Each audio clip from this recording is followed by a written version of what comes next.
Hello, everyone. We're going to get started. Thanks for being here today. I'm Michael Espinoza from the Transportation Research Education Center, or TREC, here at Portland State University.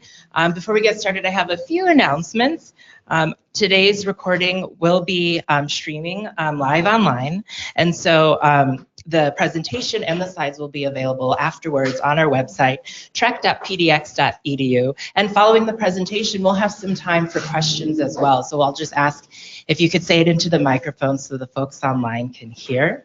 Our next Friday transportation seminar is Friday, February 22nd. Barb Chamberlain is visiting us from the state of Washington and will present Words Matter, Recognizing and Addressing Modal Assumptions to Shift Transportation Culture. And we are really excited to share our summer study abroad on active transportation in the Netherlands. There's two tracks, a one-week track for practitioners that is for 36 AICP credits, as well as a student track that's 2 weeks and it's 4 college credits, and it's open to anybody at a college, not just Portland State University. And applications for those programs are due by March 15th. I hope everyone had a chance to sign in. Please do so before you leave if you didn't have a chance to. That's how we can track who is here, and especially for those who are seeking continuing education credits, that'll be our log for AICP credits. And we have more information on a little sheet up there on how to earn those and log those, as well as on our website. And I'd like to extend a special welcome to our online audience as well. You will receive the video recording and presentation slides in an email following the seminar. During the presentation, you may submit questions by using the questions pane on your control panel. We will keep track of those questions and we'll respond to them at the end of the seminar. And if we run out of time, we'll pass them along to our presenter. With that, I'd like to turn it over to our special guest who joins us from the Netherlands. He is an urban mobility consultant at Hout Verkolfing. Here is Lucas Zonderland.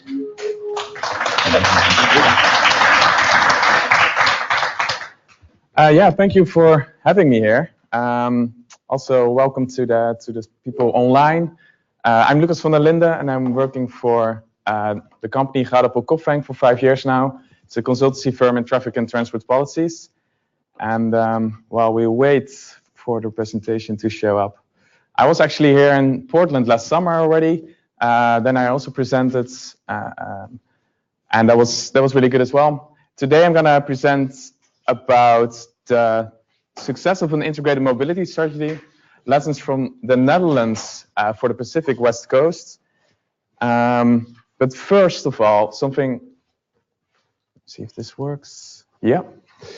A little bit more about the Netherlands itself. Well, you probably don't hear the Netherlands is in Europe, of course, as you know. It's located here, a small country in the west. And you probably know the Netherlands because of the tulips, the windmills, the canals of Amsterdam and other cities, but also about this mobility system that really works. Of course, the usage of bicycles is really high. But it's much more than that, actually. It's this whole integrated mobility system that makes it possible to have the car usage lower, actually. So a little bit more about the company Hout Verkolfing, where I work for. We're already working on mobility for over 50 years. We started in '63. Our founder, Mr. Gaudeppel, went to the US. He was seeing what was happening here with the mass motorization of the car, and he thought, we don't want this in the Netherlands, because this was also happening in the Netherlands at that time. It was the modernistic time, of course, so we took a lot of the inner, older city parts away and turned them into highways. So he was thinking, I don't want this, and I'm going to start this company to make more attractive cities. So we're based in the Netherlands. Like I said, we have a rich planning tradition in the Netherlands. Mobility really matters because it's a really dense country. And our company is now leader in urban mobility planning in the country and also in countries surrounding it. We have over 250 people working in our company on different fields. We're mostly urban planners, transportation planners, We also have psychologists, process managers, and IT professionals. And actually, our company is starting to do, as they aim to start projects in the US now, and we recently opened an office in Oakland, the Bay Area, and we have the ambition to start in Portland from the 1st of May to also start projects here and make a difference in mobility. So that's a little bit about the background. What I'm going to talk about today is, first of all, setting the scene. So what does it entail to travel in the Netherlands? Then I will present a little bit more about the key principles of this Dutch integrated mobility planning approach. Following that, I will talk a little bit about the case, the city of Utrecht, and then a research what my colleague did in the Bay Area and the potential of the integrated mobility system here in the US, specifically here in the Bay Area. To start with, as I said, in the Netherlands, we have not always been this country where mobility is really working. We were also turning a lot of inner cities into dominated car areas. Here you see a picture of The Hague, a city in the west of the country, where it's really car dominated here in the downtown area. If you look at it now in 2017, you see that it's turned into a pedestrian and bicycle friendly area. And that has been a process of decades. Another example, here's a square in the 70s or 80s where cars are like parked all over the city and it's really car dominated. But nowadays it's turned into an attractive place. So what this shows is that if you really have this mobility, ambitious mobility strategy that takes decades to change cities, but if you have a high ambition, that works. And also, I think that it's also possible here in the US to make this change in the cities here. And then the next one, to set a little bit the scene, a user experience of commuting in the Netherlands, what really shows how this integrated mobility system of transit, bicycle, all of that combined, how that works for me as a person when I go to work every day. So here you see a picture of my house. My bike parked in the front. I live in the city of Utrecht. So I take my bike in the morning and I work in Amsterdam. So I have to take multiple modes to get there. I cycle to the station where there's a big parking garage. It's really convenient. It's guarded. And I can park my bike there for free for the day. And then I go to the station where you can buy a coffee, where you have this transit card that works all over the country for checking in at the bicycle parking garage to pay for transit. And it works all over the country, so not only in one city, but you can use this when you go to another city. Even if you take local buses in another city, you can use the same card everywhere in the country. So then I take the train. Even on the platform, there are also facilities to take a coffee, something to eat. In the trains, there's a lot of information how your travel is going to look like. There are delays or something like that. Then I arrive in Amsterdam Central. And then again, I use my card to check out. You pay per kilometer how much you pay. There's also a lot of facilities there to buy a coffee or whatsoever. And then I take the bike from a parking garage in Amsterdam to the office, and I arrive in an hour, because door to door, that's about an hour. I arrive in the office. And what it really shows is that you have this integrated system that makes it really convenient to travel around. And this user experience, I think, is really important if you look to planning in cities. But what are these key elements of the Dutch integrated mobility system? What is it exactly? So first of all, and that's really important, is that we have this integrated mobility strategy in which you combine mobility planning on the one hand and land use planning on the other hand. What you often see is that you have two different silos, like you have the transportation planning and the land use planning. They don't communicate and talk with each other, and as a consequence, it doesn't result in the city that you want to be. And of course, it is easier said than done to do this, Well, what really helps in the Netherlands, and what we also did in the city of Utrecht, is to start with measurable shared goals. So what kind of city do you want to be? Create this vision and work from there to create policy goals and in the end also projects. And this is a process that takes a while, because often those different disciplines talk different languages, basically. So that's the first key element of Dutch mobility planning. And secondly is this hierarchy of networks. And this is specifically for transit. So what we in the Netherlands have is these 4 different levels in terms of hierarchy, with the highest an international network, in which you can, from the big cities in the Netherlands, travel to other cities in Europe using high-speed trains. Then a level lower, you have this interregional network with intercity trains between, for example, Amsterdam and Utrecht, the train that I take every day. Third, the metropolitan network, or like that's more on the city, urban area level, a light rail, the metro, commuter rail, and then the local level, trams, buses, but also cycling. And all of this together, if you integrate this, makes traveling all over the country really easy.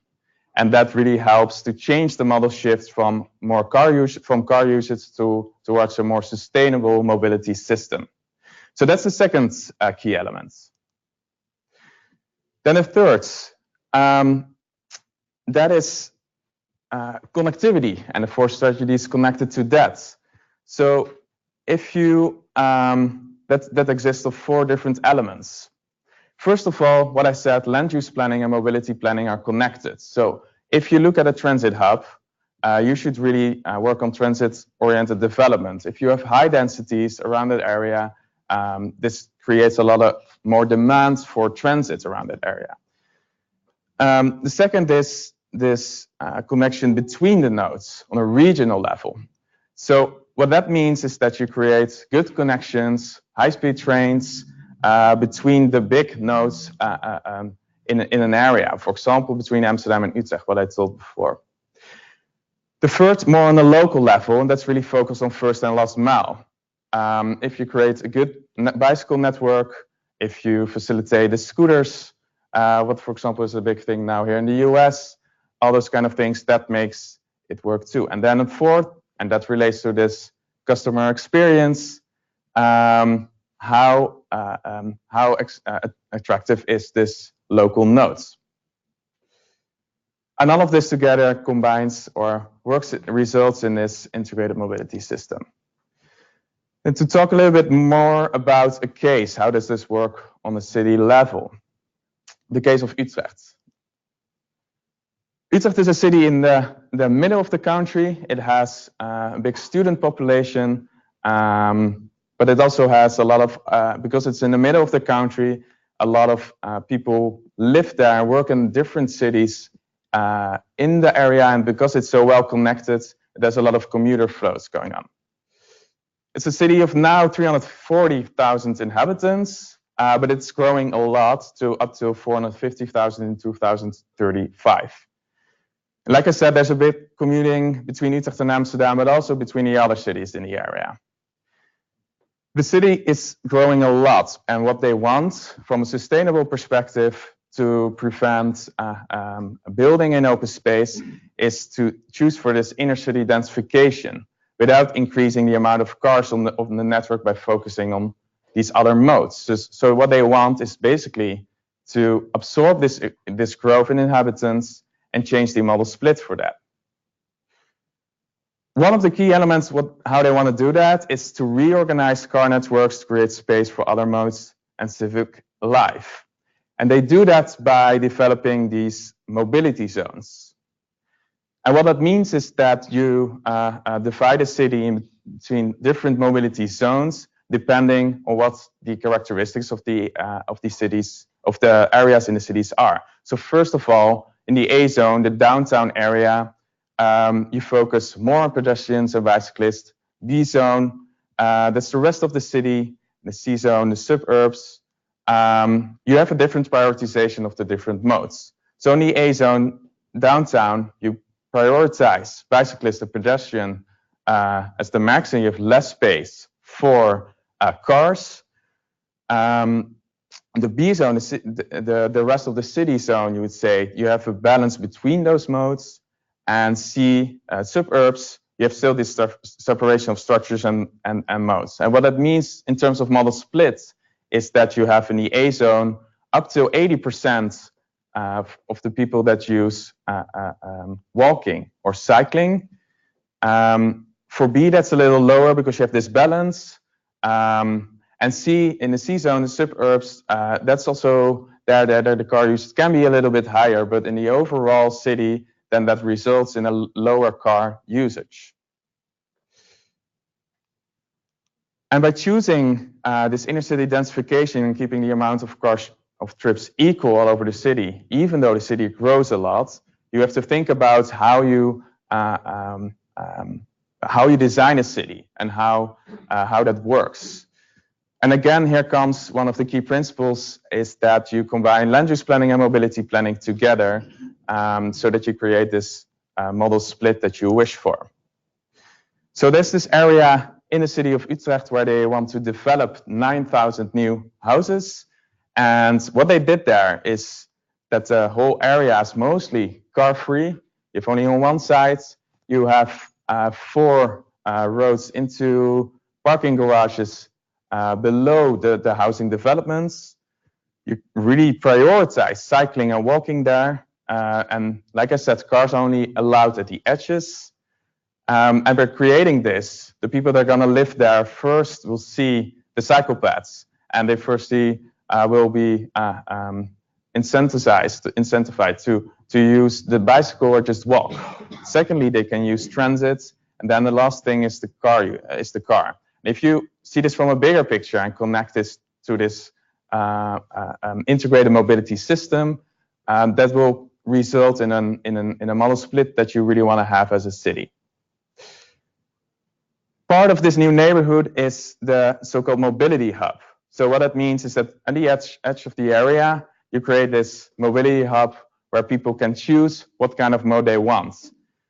It's connected, first of all, to the transit stop, which you can see here in the left down corner.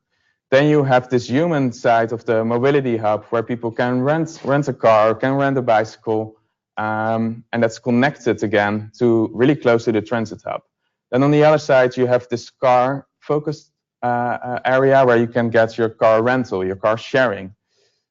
And altogether, this results in a good system where people can actually choose what the most efficient mode is to move around.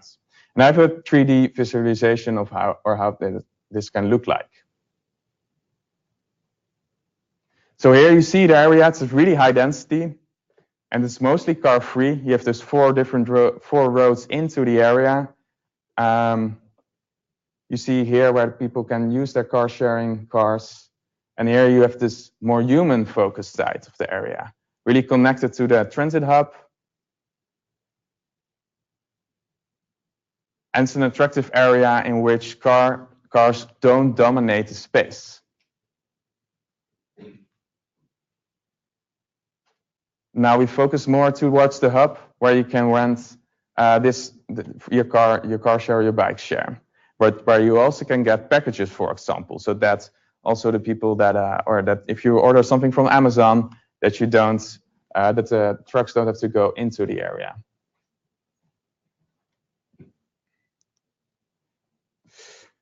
But how would this work? How would this look like in the US? So my colleague, Derek Taylor, he did research together with me, but he did most of the data analysis for the Bay Area and how this would look like. Well, you are probably familiar with the San Francisco Bay Area, of course. 7.7 million people, it's really growing a lot, and up to 10 million people expected by 2040. It has the 5th largest GDP in the US, and 33% of the population works in a different country than where they live. County, sorry. But it faces massive challenges in transportation. 75% of the people drive to work, and congestion is growing rapidly, especially on the Bay Bridge, the big bridge between Oakland and San Francisco. People are in traffic for hours and hours. And if you compare the Bay Area to the Randstad, which is a city region in the west of the country of the Netherlands, it's really comparable, actually. The west of the country is also really high density. That's also where the most of the economic activity in the country takes place.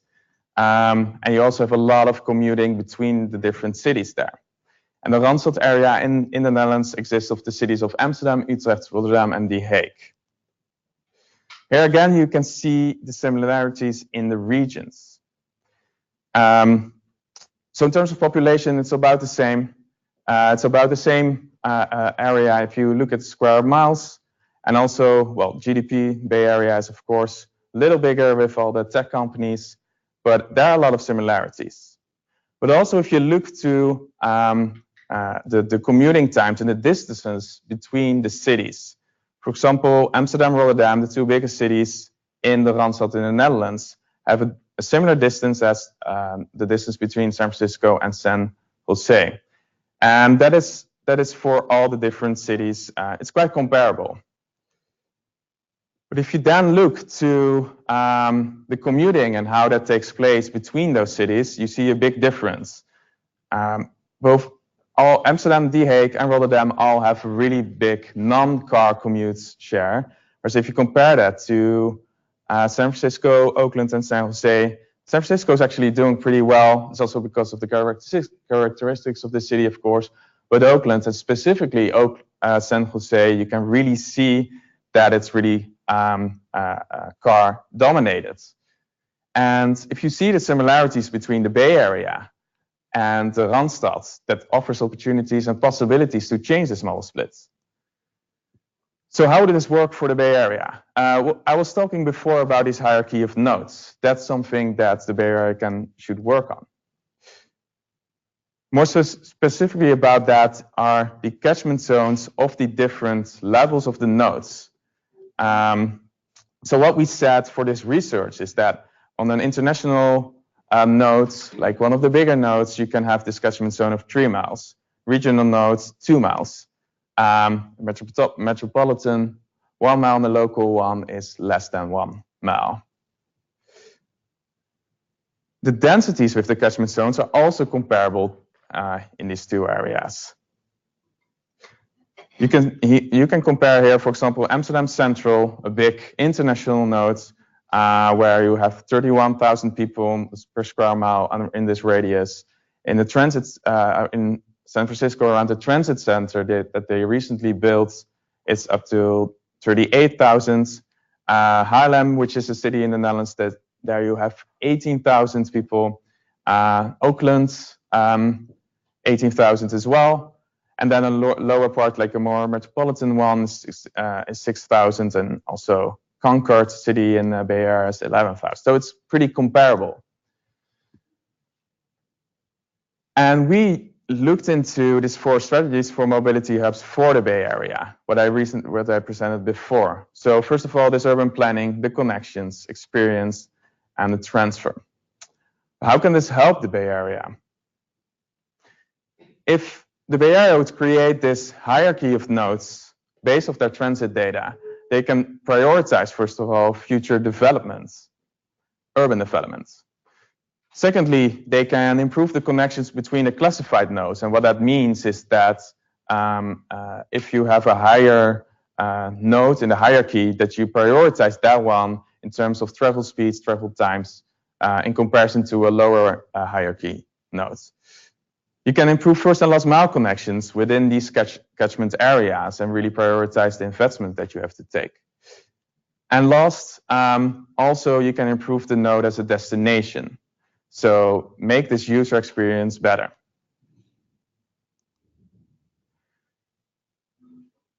So what we did for creating this hierarchy for the Bay Area is look at 4 different aspects to see what are these most important nodes. What is this hierarchy?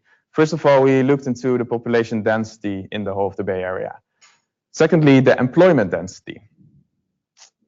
Third, the top destinations in the area. So what are important attractions? And last, also the densities in 1 mile from the existing rail infrastructure. The result of that is this. So this hierarchy of the Bay Area transit hubs. So you have this state. If you translate an international node into more American context, you have this state node, which is the San Francisco Transit Bay nodes. Then you have those regional nodes, which are well, where a lot of people live, where a lot of people work, but which are one lower in the hierarchy. And then last but not least, you have the metropolitan nodes. What you see if you look into the data and the traffic data around those nodes is that the transit hubs and their catchment zones make up 5% of the land, but have 51% of all jobs. If you look to the car commuters, if into these areas, although lots of these people live close to a transit station, 69% still commute by car. Well, what happens if you have a goal of 30% of commuters by car in all the hub zones? You, of course, have to do a lot for that. So how can we reach this 30% goal? First of all, you have to look into this urban planning part. So connect the nodes, connect mobility planning and urban planning between those nodes. So that means that you have to prioritize and encourage smart and affordable housing development in these identified hubs. So you have to see where's the biggest potential for land use planning in terms of and around these catchment zones, so that people actually use transit. Then you have to focus on these connections between those nodes. So invest in better frequencies and also higher speeds in this between those nodes, but take into account this hierarchy. An important regional node needs more investment, needs more focus on that than a local node where there are less people living and less amount of employment is. And then also the first and last mile solutions. You have to invest in that. You have to invest in bicycle infrastructure and also take all these new mobility as a service, micro mobility solutions into account. Then last, of course, also invest in the node as a destination. So what impact of this be of focusing on this 30% car commuters instead? We developed this move meter. This is a quick and easy traffic model. We used data of the MTC's 2015 traffic model. And with this move meter, this is a user-friendly tool that almost everybody can use. If you understand, you don't have to be a really sophisticated traffic modeler. If you know the basics, you can use this tool to analyze the problems in traffic in your area. You can see what the impact is of the implementation of policies. You can easily visualize the results. And in the end, you can calculate what the achievements are and what the outcomes are. So we presented a little video about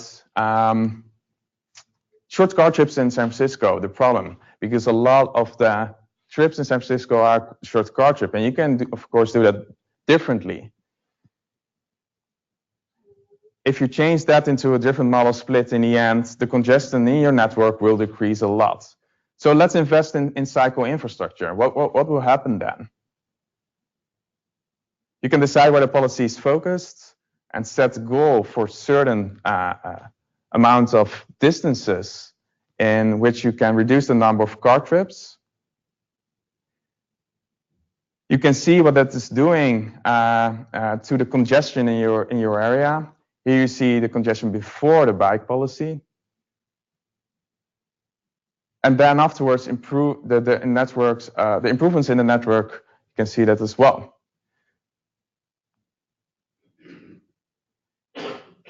You can see that the amount of kilometers traveled in the whole area is a lot less. So it's 46,000 less kilometers driven per hour, which of course results in a lot of societal benefits.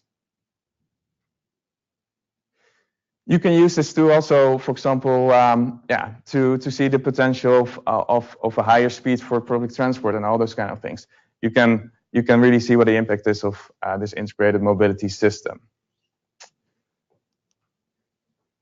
So, also for Portland, how would that look like? We didn't have the data yet to work on that, but I'm also curious to your opinion about this, of course. With this Move Meter, you can really quickly see what the potential first and last mile solutions are. If you have the network, if you have the traffic model, you can set those goals and see what the impact is on the network. And once again, if you take only a little bit of those short trips away, you improve the car network and congestion a lot, but of course it has a lot of other societal benefits as well. People are healthier because they cycle. You make the city more attractive and less dominated by cars. And all of that results in a more attractive city. And also, you can do this analysis of hierarchy of networks.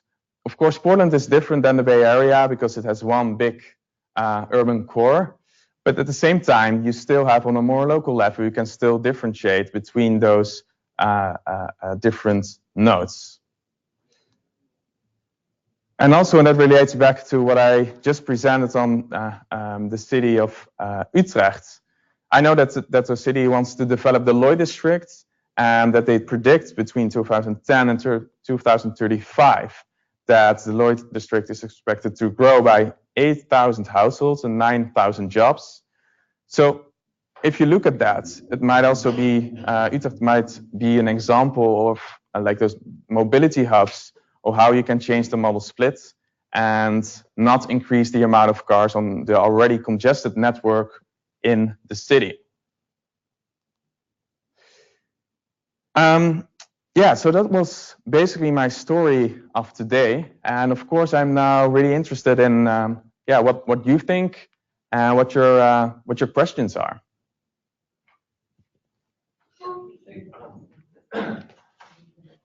Sure thing. Why? Thank you, Michael. Yeah, this is Tim Davis, and I'm just fascinated by the I don't know how to say it, the Merwede Canal in Utrecht. For people who aren't aware, it's 4.5 hectares, or as everyone knows, 11.12 acres, obviously, and it's going to have about 8,000 homes, and with a modest multiplier, that's 16,000 people, and that translates to 1 million people per square mile. 1 million. That's 37 times the density of New York City, 13.3 times the density of Manhattan, and 19 times the density of Paris. That is impressive. Density is a critical part of the solution. And notice in those, it didn't look congested at all, even with 1 million people per square mile. That is impressive. Well, I totally agree that the density is, as you said, really high, but that also offers possibilities for these innovative mobility strategy. And of course, it's a little bit of we're really curious how it's going to look like. But what developers really see, and it also happens here, of course, in Portland, on a little bit of smaller scale, is that people actually don't want a car, so they develop all these housing developments with a really low parking norm. And we do this now here in the city of Utrecht on a bigger scale. So we're really curious how that's gonna look like in the end. But I think that it's gonna work with this hierarchy of system of a mobility system, and offers all these possibilities. Yeah. Great. So we have an online question from Cynthia. How does the topography in the San Francisco Bay Area factor into this analysis? This is difficult terrain, and the roadway network is not as conducive for cycling in San Francisco. Well, that's of course a good point. San Francisco is super hilly, of course. I think that especially with the new mobility solutions for first and last mile, if you look to the scooters, if you look to electric bikes as well, that the geography, the topography is not per se a big problem there. Of course, you have to invest in safe infrastructure, but if you can arrange that, then that will still still work. And then secondly, if you look to the Bay Area, of course it has its challenges because it's a bay. So you have a few bridges which you have to cross to get around. But especially on those first and last mile solutions, where you don't per se have to go over the bridge, if you there can make the impact, then it will already have a lot of impact on the congestion. So one difference between the U.S. Here, can I give you the microphone? There you go. Yes. One major difference between the U.S. and the Netherlands is that if you look at OECD countries, you look at the level of inequality in the country. The Netherlands has perhaps the lowest level of inequality in the entire world. And the U.S., of course, on the other end of the spectrum. Now, my question is, how do you factor in safety and related issues? I've walked around in San Francisco.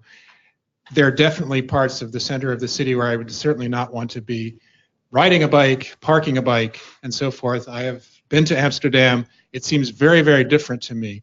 Can you address the question of safety, homelessness, those kinds of things, and how they affect, say, vulnerable transportation, cycling? Yeah. Thank you.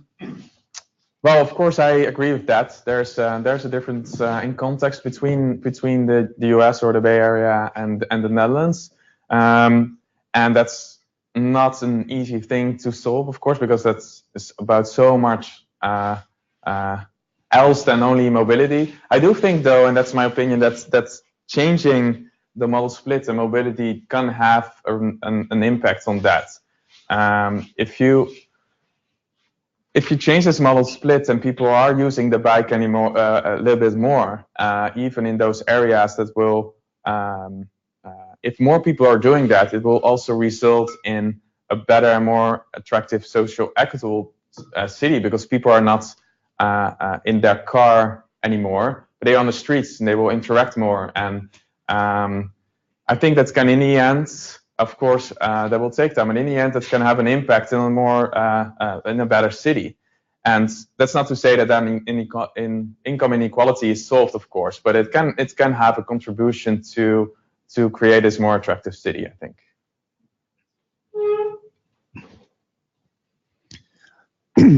The comparisons are fascinating. So one issue we have here on the West Coast is housing cost. And you see tremendous differences in housing cost. The desirable areas, whether it's downtown Portland or the Bay Area, it's even more extreme. And people can't afford to live and work in the same place. So I'm wondering, in the Netherlands, what's the distribution of housing cost? Are you seeing the same kind of spikes due to desirability, or are they more equal? I think that the Bay Area is really extreme in that. So I would say that the Netherlands is not... I think that's what I've learned so far from Portland, that Portland is around the same level with that as the Netherlands, because also the big cities in the Netherlands, Amsterdam, Utrecht, The Hague, lower income people get pushed out. So that's a big problem as well in that context. But I also think that, and again, that's a much bigger problem than only mobility, of course, but if you can take congestion away, then at least the lower income people, who now have really long commuting time, and as a consequence, that has a bad influence on their quality of life. If you can reduce those commuting times, at least, that will help a little bit. And even as in the Bay Area, where people, of course, all are pushed out, that's gonna have a positive impact, I think. Yeah. All right, really interesting comparison. I've spent a lot of time in the Bay Area, and it's great to see this potential. I'm wondering if in both the tool that you developed, but then also the policies, how pricing factors in, either road pricing or parking pricing, or is that something that you can, in the tool, tweak? And then maybe an extension to that question is, to what extent is the Netherlands using pricing in their programs? Your first question about what you can do with the move meter, you can definitely put that in. We have you can put in road pricing. You can play a little bit with that, basically. Once again, it's not like a normal traffic model, but what you can really show is the first potential of how those thoughts or how those ideas or plans could look like, just to get a first idea. So you can work with road pricing or with a higher amount of parking fees. So that's possible. Secondly, the Netherlands, we don't have road pricing so much right now yet, but that's a political debate right now, and I expect that will come. If you talk about parking, of course, well, like cities here do as well, the amount of parking fees are increasing a lot, and also with urban development, so new urban developments, you really see that that's parking norms are close to zero now for new urban developments. So that's something, a new trend that is happening a lot in the Netherlands. And I also think that in Portland, that's happening now. Yeah. Thank you. I see a lot of similarities in the planning principles between the Portland region and what you're talking about. But I think the political structure, political landscape is very different. Do you have any politicians that just kind of want to get rid of the integrated mobility planning, want to invest more in automobiles? What's the political landscape like? Of course, that's different than here. I think there are right-wing parties who really want to extend the highways, all those kind of things. So they are there. What the difference is that the Netherlands doesn't have a car industry anymore. So that lobby is a little bit less big, I think. But still, the right-wing parties still want to, at least outside of the cities, they still want to develop new highways and are more car focused. Yeah. But there's a difference in the political context, obviously. Yeah. Can I just follow up on that for a sec? So they want to develop more highways. Is that because there is a congestion problem on the highways outside of the cities? Yeah, there's definitely is. Yeah. Hi, I'm really intrigued with your commute. And you might have mentioned it and I missed it, but how far is it? How long does it take? And how much does it cost? Do you own two bikes, one at each end, or do you rent one? So it's about like 50 kilometers. So that will be like 40 miles, 35 miles. So that's the distance. I have my own personal bike in the city of Utrecht because I use that all around. In Amsterdam, when I bike, I use a bike share. So at every station in the Netherlands, all over the Netherlands, we have the same system for bike share. So you can use, again, the same public transport card to rent this bike and go wherever you want. So that's really connected to the transit hubs again. And in terms of pricing, it's a good question. I have to quickly calculate it now. But that's around, well, you have all kind of subscriptions, of course, if you travel every day. But I think that normally that will be around 20 euros, so like $20 more or less. Okay. Great. Both ways, by the way. So go there and back. Yeah. Thank you for your presentation. Both the Bay Area and the Portland metropolitan area are at risk for some earthquakes in the future. So should the planning include that possibility and have access routes for fire trucks and ambulances? I would say definitely. I'm not familiar with context with earthquakes because we don't have that in the Netherlands, that risk. But I would definitely say that that's smart to do. Yeah. Great. So we have another online question from Richard. Portland often faces backlash when implementing dedicated bike lanes because vehicle owners and businesses worry that fewer parking spaces and road space will make it harder to drive and decrease business. Mm-hmm. Do you have any suggestions for cities to avoid backlash? And do you experience that in the Netherlands? We often have the same discussions in the Netherlands. So that's shop owners and businesses are afraid of losing revenues by like taking parking away or those kind of things, for example. We did some research though that by doing that, actually more people will pass by in the end, and the end will buy more. So it doesn't. It depends a little bit on the type of store, of course. If it's like a furniture shop, then it's a little different. But as long as it's just not a certain type of stores, then you actually see that the revenues will increase just because the area around it is more attractive to be in, so people wander around. And if you create this nice, attractive center, then that will result in more revenues. Great.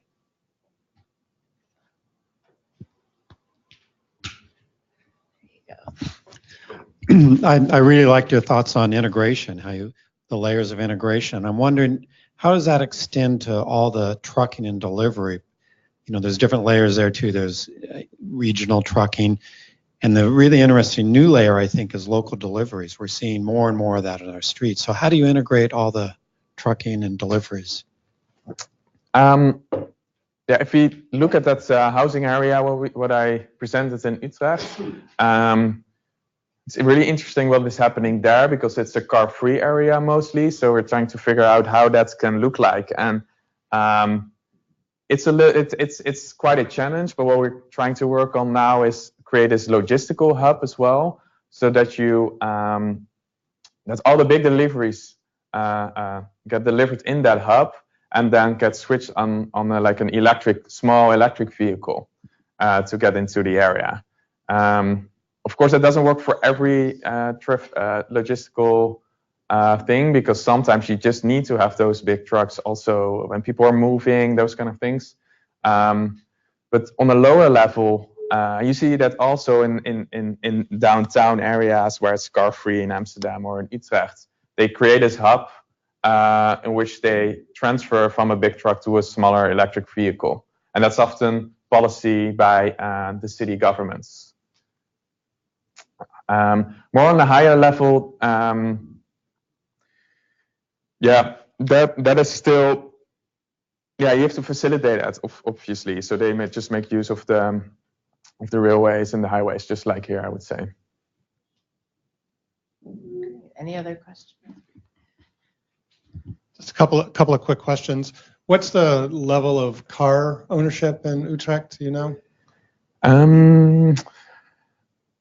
I think it's around like it depends a little bit. If you just have the central city, it's quite low. But if you take into the suburban areas, then it's a little higher. But I think it's on average like 0.6 per household, something like that, 0.7. Okay. And then what's the role of the psychologists on the staff of your company? What role do they perform? They work on, for example, this customer journey, and they also do a lot of research on how people travel. For example, they do focus groups with people on like what their wishes are, how they experience public transport, all those kind of things. Thank you. Okay. Any other questions?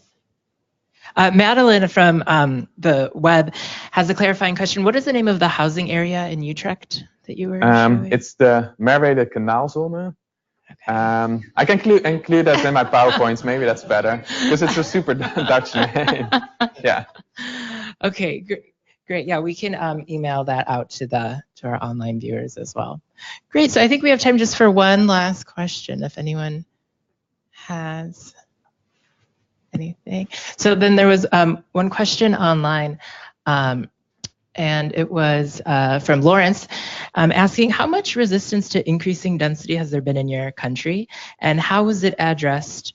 Without density, transit, which will do the heavy lifting to replace car trips, doesn't work. So I guess, can you comment to like, issues of density and sort of like, does that compensate for, I guess, less car trips to maybe those like furniture businesses that you mentioned? In terms of higher density, I think that is, it's a city goal in the sense that you want to prevent building in an open space that we don't have a lot in the Netherlands anymore. So in that sense, everyone is agreeing. But if it really is in a neighborhood, then of course NIMBY comes there, and then people are afraid of those new high density areas, and then there's a lot of resistance. Yeah, definitely, because it changes how people experience their city, and people are afraid of change, and yeah, so that's definitely a discussion that is going on. Yeah. Great. Well, thank you so much. Thank you all in the room for joining, and to the folks online for joining as well. We'll end the online GoToWebinar, but we invite folks in the room to come up and engage further with Lucas. We've got some donuts as well. And thank you for coming to the Friday Transportation Seminar. Thank you so much.